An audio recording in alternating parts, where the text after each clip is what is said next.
Tongasu. Tongasu, Maïlo. J'espère que t'es contente d'apparaître sur ma chaîne. Non, je fais la gueule là depuis tout à l'heure, elle me séquestre, venez m'aider.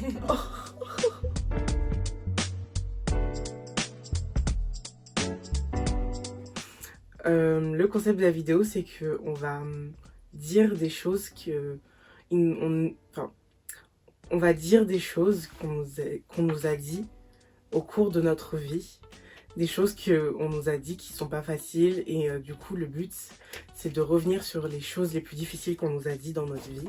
Donc ça va être un petit peu un contexte tendu mais en même temps drôle parce qu'on va revenir sur les choses du passé et les choses qu'on a osé nous dire et voilà.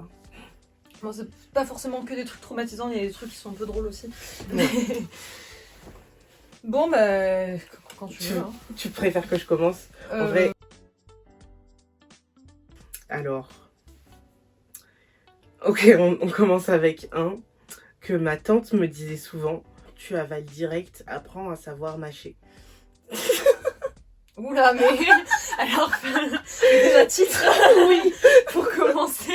Oui, j'avoue que c'est un titre, mais elle me disait tout le temps ça parce que, en gros, vu que je suis grosse depuis que je suis toute petite, à chaque fois, elle me disait genre en mode, vas-y, apprends à mâcher, tu sais pas mâcher, à chaque fois, t'avales direct. Et genre, ça me marquait parce que j'étais en mode, mais wesh, enfin, c'est bizarre comme phrase à dire, déjà de 1, et de 2.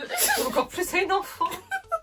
Wow. Et de 2, bah c'est vrai, genre j'ai tendance à un peu avaler trop vite, mais bon, c'est pas grave. Tu t'arranges pas ton cœur.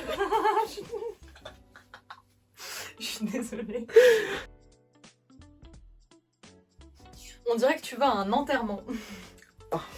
Ouais, c'était au collège ça.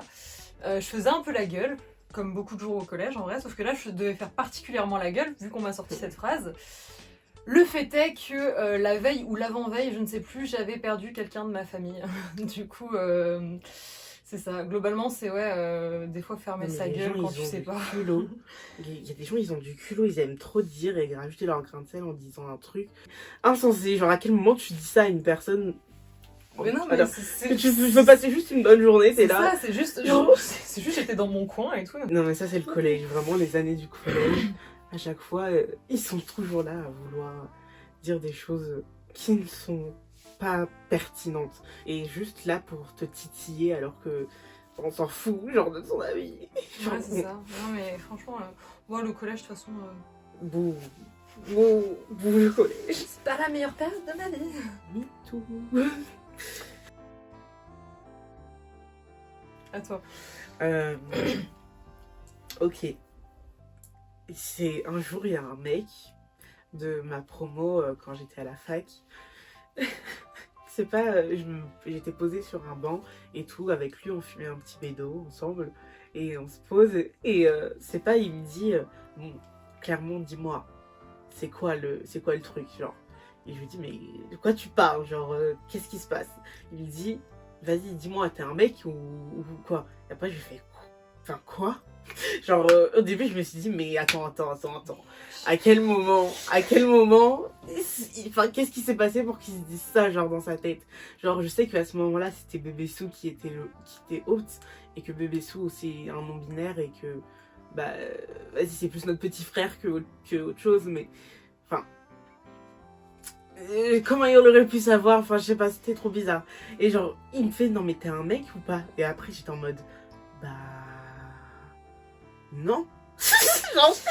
genre ça paraissait pas trop réaliste, genre ça paraissait pas réaliste comment je le disais. Et du coup c'est pas, il me fait mais enfin je te vois papillonner comme les mecs et tout, tu vas voir tout le monde et tout, tu parles à tout le monde et tout, tu charros un peu tout le monde comme les mecs. Et genre j'étais en mode ah bon? Bah non. C'est pas un truc réservé aux mecs. Hein. Ouais, je suis d'accord, mais vas-y, il m'a dit tu papillonnes, je me rappelle, ça me rappelle, enfin, ça me... je me rappellerai toujours, parce que je me suis vue genre en mode papillon, genre en train de papillonner avec tous les mecs, alors que grave pas, genre c'est juste... Il y a les meufs aussi. Bah oui, enfin c'est juste... Les meufs me kiffaient pas trop dans cette promo, je ne sais pas pourquoi. Mais je pense que c'est parce que j'étais un peu sociable et que je parlais avec tout le monde, enfin normal. Je sais pas, enfin t'es dans une classe, tu parles aux gens, enfin t'essayes un minimum. Oui, ça dépend de la classe. C'est bien pour ça que je parlais pas à tout le monde. Mais du coup, bah, ça m'a grave marqué parce que je me suis dit, putain, ça se trouve, il m'a repéré. Putain, putain, il a repéré mes vaisseaux, ça fout là. Putain. Et du coup, je me suis dit, waouh, bizarre, mais waouh. C'est normal, j'ai presque 17 ans. Alors, le contexte. J'étais avec un gars quand j'étais du coup au collège. Je venais d'avoir 15 ans et lui était un peu plus vieux. Donc il avait presque 17 ans. Et faut savoir que moi, j'avais jamais eu de vrais copains, à part des bisous, j'avais jamais rien fait. Et ce mec en demandait beaucoup, beaucoup, beaucoup. Et quand je lui ai dit que moi, ça m'allait pas et que ça me gênait un peu, il m'a dit, ouais, non, mais c'est normal, moi, parce que j'ai presque 17 ans, quoi. Donc voilà. Putain, c'est horrifique. C'est Ouais, non, horrifique. Il n'y a rien de normal parce qu'il a 17 ans. En plus, à 17 ans, il n'y a pas tous les mecs qui ont fait des choses, même des Bah meufs. oui, non, mais... Enfin, il n'y a rien, il n'y a aucune normalité là-dedans. Et tu n'adoutes pas une meuf en disant ça, alors qu'en plus elle a 15 ans et qu'elle avait rien fait. Enfin, c'est honteux, c'est honteux. C'est honteux. Vraiment, c'est un big red flag, ça. oui, red flag à mort. C'est honteux. Je suis restée 3 ans avec derrière. On fait tous des erreurs. Ouais. Ça nous apprend à mieux rebondir.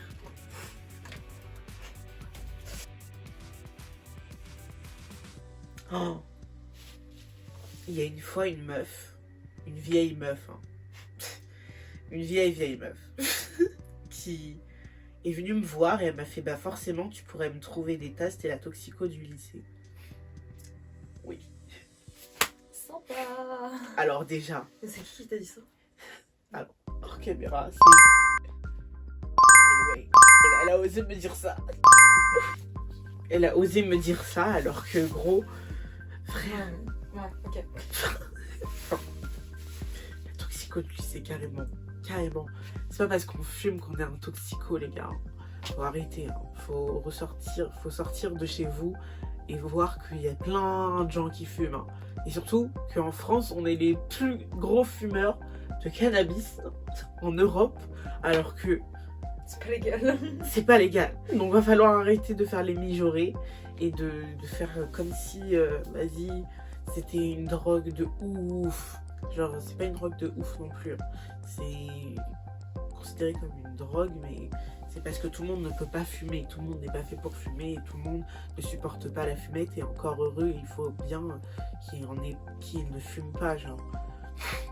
Je tiens à dire que Milo, elle fume pas, mais elle est habituée à me voir fumer et à être en plein dans mon addiction sans y participer, bien sûr. Parce que je suis addict à la marijuana depuis bientôt 7 ans maintenant. Et je fume quotidiennement. Et ce n'est pas quelque chose que je recommande ou que je montre en tant qu'exemple. Parce que au contraire, je suis un anti-héros.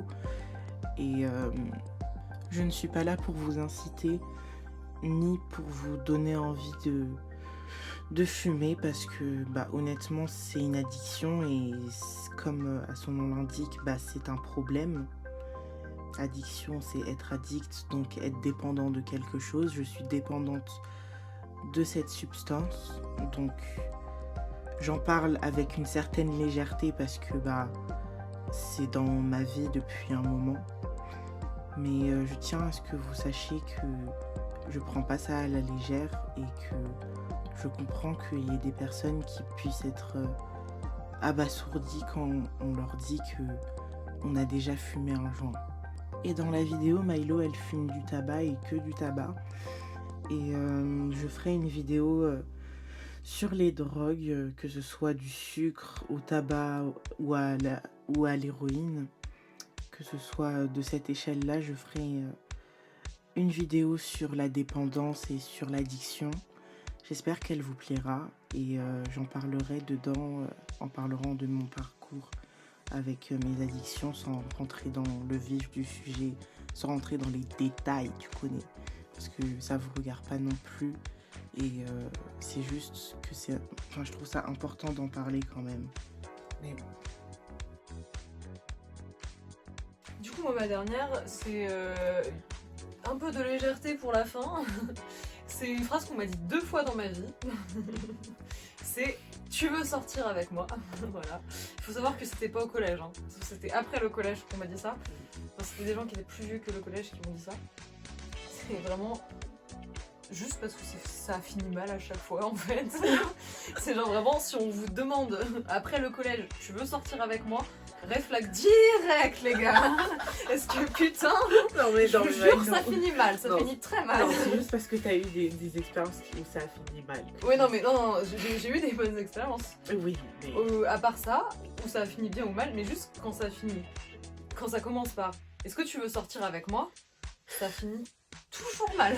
C'est obligé. Je suis pas sûre de la théorie. Ma théorie est nickel, croyez-moi. Pas sûre de la Non, théorie. c'est... Courez. Je suis pas sûre de la théorie, mais... Non, c'est... Tu veux sortir avec moi, genre... On se casse.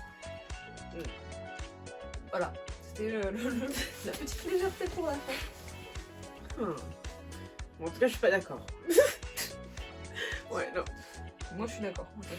Bon, bah, attends. Je suis d'accord avec moi-même, c'est déjà pas mal. Hein. Ouais, c'est déjà pas mal. Il faut toujours être d'accord avec soi-même. Buvez de l'eau. Exactement. Voilà.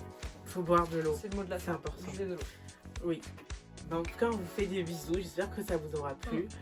Et Moi, je fais pas des bisous, je vous emmerde. Ah, bon, bah, elle vous emmerde. Je vous fais des bisous. Et on se revoit dans une autre prochaine vidéo. Donc plus précisément, on se retrouve dans la 2e édition, donc dans le 2e épisode de ce concept qui me plaît beaucoup et qui va être beaucoup sur ma chaîne parce que j'en ai des choses à dire, que on m'a craché au visage alors que ça aurait jamais dû sortir de la bouche d'un humain s'il me respectait. Donc on a des choses à vous dire. Et que ce soit Milo et moi, on a des choses inédites, donc restez sur la chaîne.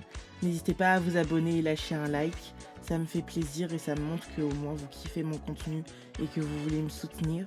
Donc merci beaucoup et je vous fais des bisous. Bye bye. Bye bye. Je vous avoue, le tournage a été fait un peu à l'improviste. Du coup, les histoires ont été un peu racontées de façon bâclée. Du coup, c'est pour ça que l'épisode dure si peu de temps. Mais le prochain épisode, la 2e édition, durera un peu plus longtemps. Et il y aura de l'inédit dans les anecdotes qu'on va raconter, dans les phrases, les pires phrases qu'on nous a dit. Donc, restez connectés. Je vous fais des bisous.